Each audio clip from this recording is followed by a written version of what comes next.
Кеңістік өздігінен мағынасыз, оған мән беретін адам. Адам кетеді, бірақ оның ісі мен ізі қалады.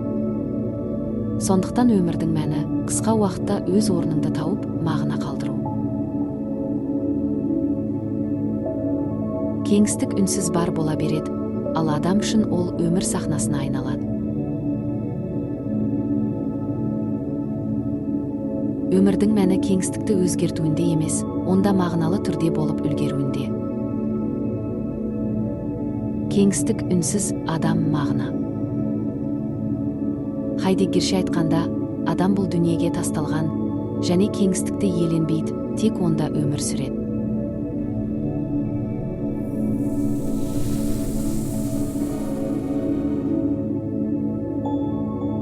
Қадамдарымыз кеңістікке жол қалдырады, әр әрекетіміз әсер береді. Біз кетсек те, ізіміз қалады. Бір сәттік өміріміздің құндылығы біз қалдырған ізде. Біз тек уақытша қонақпыз, ал кеңістік біздің әңгімемізді сақтаушы.